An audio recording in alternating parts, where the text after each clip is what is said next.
لباس‌های جنجالی آریانا سعید در کنسرت جدیدش که اصلا باورتان نمی شود. آریانا سعید تقلید از هنرمندان ایندی و رسوا شدن آریانا سعید در این کنسرتش. آریانا سعید کنسرت‌هایش را در کدام کشور برگزار کرده است؟ دلیل قهر اسیب چی بوده است؟ من در این ویدیو پیرامون حقایق این ماجرا خواهم پرداخت، پس در ادامه با کانال دنیا اینفو باشید.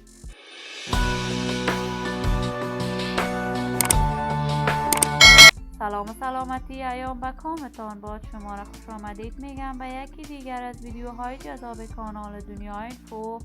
برای دوست شدن با این کانال علامت سابسکرایب را فشار دهید تا از ویدیوهای دیگر کانال دنیا اینفو هم آگاه شوید. آریانا سعید، هنرمند خوش صدا، صدای سریله، یکی از صداهای ماندگار در هنر موسیقی افغانستان. آریانا سعید هنرمند جاودان و مشهور در هنر موسیقی افغانستان بوده است. تمامی آهنگ‌های آریانا سعید در میان مردم افغانستان گل می‌کند. آریانا سعید مانند الماس در هنر موسیقی افغانستان درخشش دارد. آریانا طرفداران هنری خاص خودش را با منتقدانش دارد. آریانا سعید مساله کنسرت‌هایش را به سطح بین الملل برای دوستداران و طرفداران هنرش برگزار می‌کند. جدیداً آریانا سعید به مناسبت عید سعید فطر در کشور استرالیا چندین کنسرت را در شهرهای بزرگش برگزار کرد، ولی طرز پوشش آریانا سعید در این کنسرت‌ها مورد انتقاد شدید طرفداران و دوستدارانش قرار گرفته است.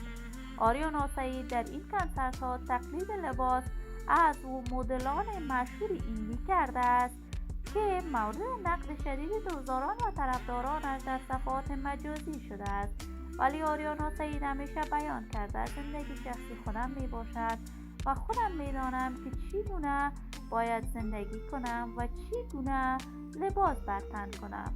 ولی آریانا سعید این را هم می داند که یکی از هنرمند خوش صدا و تاریخ ساز در هنر موسیقی افغانستان بوده است. من آرزوی موفقیت، سعادت و خوشبختی برای آریانا سعید از بارگاه عزت الله یزال تمنا دارم. عزیزان و همراهان خوبم، شما هم نظریات نیکتان را در بخش کامنت با من شریک بسازید. اگر تا هنوز عضو کانال دنیا اینفو نشدید، پس برای عضویت با این کانال علامت سابسکرایب را فشار دهید. صحت و سلامتی برای شما خوبان از بارگاه عزت الله یزال تمنا دارم. تا درودی دیگر، امیتان را به الله منان سپرده، موفق و کامگار باشید.